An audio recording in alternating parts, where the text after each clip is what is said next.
Son las 6 de la mañana con 50 minutos. El economista Franco Román se encuentra con nosotros en estudio y vamos a platicar desde su punto de vista el proyecto de ley de simplicidad progresiva tributaria presentado por parte del gobierno nacional hacia la Asamblea y que tiene 30 días, ya que está presentada como económico urgente para que pueda pronunciarse. Desde su punto de vista, hay temas a favor, en contra. ¿Qué va a pasar con el sistema económico en el país? ¿Alcanza ayuda? 600 millones en recaudación aproximadamente se tiene previsto con la implementación de esta ley. ¿Es suficiente para el país? ¿Qué otras medidas eran necesarias las que se tomaron o las que se están proponiendo? Economista, buenos días, bienvenido. Gracias, licenciada, por esta invitación que me ha hecho. Muy amable por usted y por el canal, ¿no? Y un saludo a su amplia audiencia, a todos, para conversar sobre el tema. Bueno, yo no soy abogado, pero voy a tratar de más o menos interpretar algo, ¿sí? Empezaremos diciendo que, con un refrán que dice que la verdad en el mentiroso se hace dudosa, y la verdad es que aquí no se ha mentido mucho. Entonces, mucho más que en estos momentos, creo yo que no es apropiado aprobar este tipo de leyes. Acaban de rechazar un proyecto de ley que el gobierno envió a la Asamblea Nacional, ¿no? Y que fue rechazado rotundamente por la misma gente que está apoyándole a él, ¿no? Incluso. Entonces, ¿por qué? Porque iba en contra de la soberanía nacional y en contra de todo el pueblo ecuatoriano. O podía ir también en contra de los propios políticos que tienen que tomar una decisión y a menos son elecciones. Bueno, ventajosamente, esa es la salvación del país. Caso contrario, no duraba más unos 6 meses, a un año, mucho tenía vigencia este país en cuanto tiene que ver a la parte económica, ¿no? Porque se acababa el problema con la cuestión, digamos, de la dolarización. Ahora, en este momento tenemos un nuevo proyecto de ley que ha sido dividido y que principalmente se enfoca en el tema tributario. El país está en una situación económica complicada y hay que sacar recursos económicos, y para eso habrá que ser inventivos, y vamos a sentir en un momento determinado todos los ecuatorianos esta situación económica.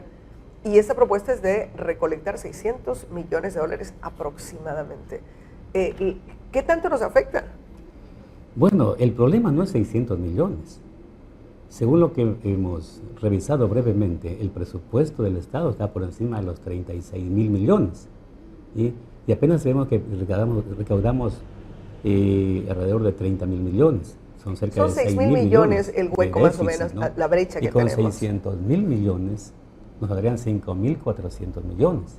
Prácticamente no hacemos nada.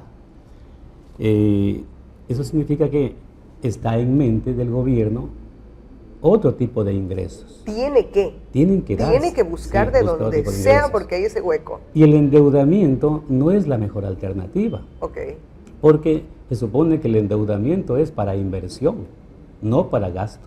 Es como cuando usted en la casa, ¿cierto? Hace un crédito en el banco, sí, y resulta que saca el crédito para tapar un hueco, o es mejor sacar el crédito para generar un negocio y de ese negocio pagar las deudas. Ningún banco, Marianela, te presta dinero si no te hace un análisis económico. Si vas a poder pagar. En la cual te dice, mire, tú vas a poner una salchipappería, ¿no? Okay. ¿Cuánto vale eso? ¿Cierto? ¿Cuánto te va a generar eso? Te puedes gastar o consumir la ganancia, no el capital. Así, ¿no? Acá igual. Si no, en la Constitución de la República establece claramente que no puede haber endeudamiento para gastarse en cosas que no son productivas, por ejemplo. Ahora, pero lo que tenemos en el país, es igual como cuando hacemos el dato en la casa, lo que tenemos ahora es un hueco, y es un hueco fiscal grande. Y para eso hay que taparlo de alguna manera. Y para eso nos toca, cuando alguien le asesora y a uno está en el tema empresarial y le digo, no me está yendo tan bien, entonces, ¿qué le dicen? Reduzca los costos e intente incrementar los ingresos. En el país, siendo una economía, una macroeconomía, ¿cómo funciona? ¿Cuál es la recomendación? Bueno, sería más profundo, ¿no? Cuando hablamos de economía, hablamos de la demanda agregada.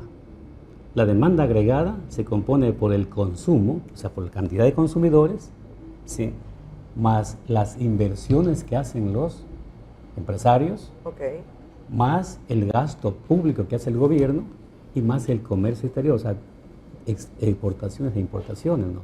Ahí viene el análisis macroeconómico. ¿Qué pasa si yo manipulo el consumo? Por ejemplo, si yo les, les reduzco el IVA o si yo bajo los intereses, ¿sí? Voy a tener más dinero para consumir más. Y cuando yo consumo más, ¿qué significa? Que las empresas van a tener posibilidades de vender más o de producir más para vender, ¿no? Okay. Y se reactive el aparato productivo. Ahora, eso en cuanto cualquiera de esas cuatro al variables sistema. en economía se puede Pero el así. Estado, entonces, deja de recibir Eso es directamente lo que ahora le inyecta, porque si reduce, por ejemplo, el IVA, Ya. Si bien es cierto, la gente puede tener mayor circulante para poder comprar y vender, ahora ya no me cuesta 100, me costará 100, antes me costaba 100, más el IVA 112, ahora el IVA reduzco, ya pago 105, me tengo una diferencia ahí.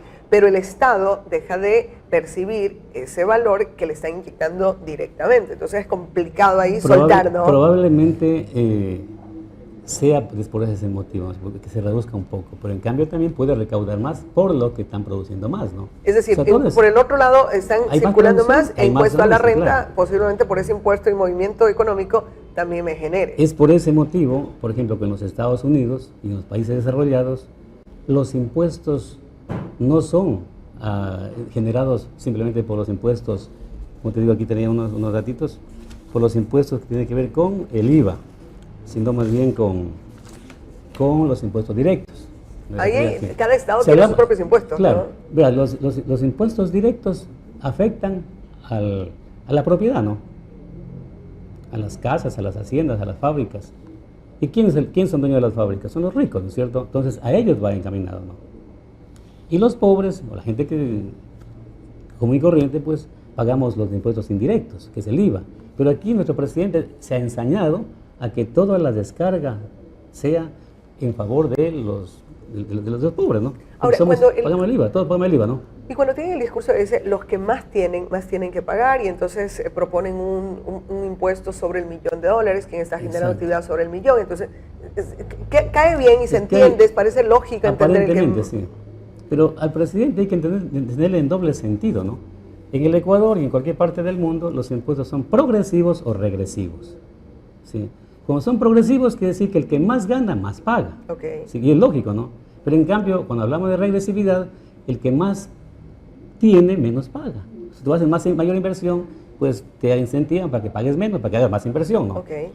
Entonces, en nuestros países subdesarrollados, generalmente, debería ser, ¿no?, que los pobres paguen menos para que los ricos paguen un poco más, para que se nivele.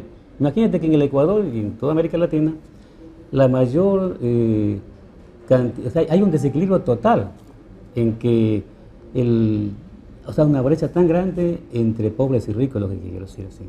Okay. O sea, hay muchos pobres y muy pocos ricos. Concentrándonos en la ley de simplicidad y progresividad tributaria, ¿qué propone? ¿Cuál es la diferencia de la anterior? ¿Por qué pensaríamos que esta o podría pasar?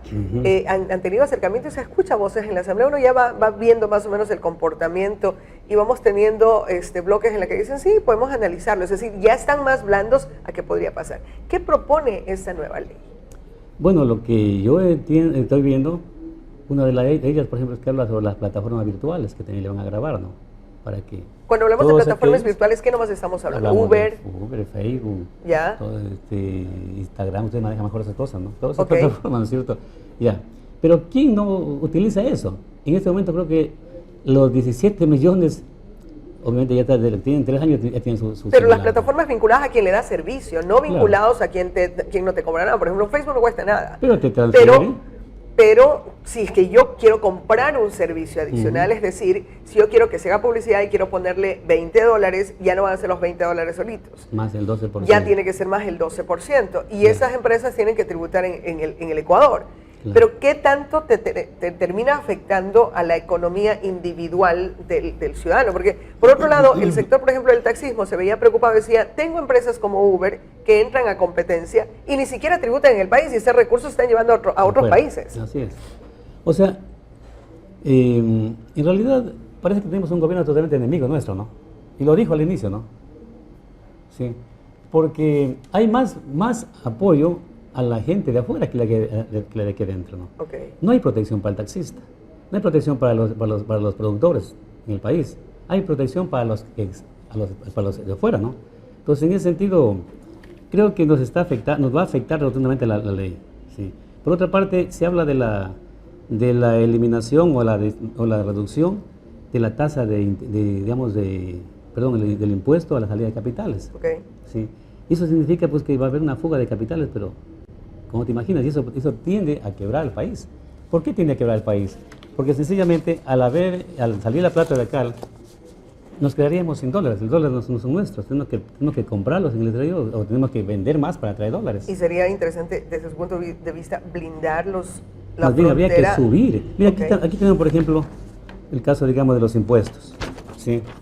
Cómo se han ido tributando del año 2010 para acá, 2009 hasta el 2017. Y vemos que el IVA es el más alto, pero se ha recaudado mucho más que los demás, ¿no? En cada año, mira, la franja más alta es IVA, ¿no? Sí, Okay. en el 2011. Sí. Y el ICE es apenas mucho menor, ¿no? Digamos, tiene que ver con el impuesto a los consumos especiales. Los ¿sí? consumos especiales. En todo caso, ¿usted cree que esta ley pasará? Yo ¿Debería estoy pasar? muy parco en eso. No debería pasar, ¿no? En primer lugar. Yo creo que ahí hay un escenario más, ¿no? Primero, que no es el momento apropiado para que manden una ley, ¿no? Porque el señor presidente no tiene credibilidad. Nadie le cree. Una. Bueno, nadie Ya. es a título personal, y ahora Bueno, que ya, sale la o gente... muy poco ya, muy Ok. poco ya, si seamos más claro. Segundo, creo que la mejor oportunidad es que se adelanten elecciones, para que el nuevo gobierno nos traiga un plan de gobierno, nos diga, vea, queremos esto, lo que está acá, ¿no? Y que el pueblo pueda votar por ellos. Creo que sería la mejor alternativa, ¿no? Vea, usted va a votar por un plan, no por el presidente X, porque está muy guapo, sino que vamos a votar por un plan de gobierno. Y ahí sí estaríamos contentos todos, no tenemos el problema que tenemos actualmente, ¿no? Son propuestas y obviamente la situación económica delicada del país. Franco, queremos agradecerle esta mañana por habernos acompañado.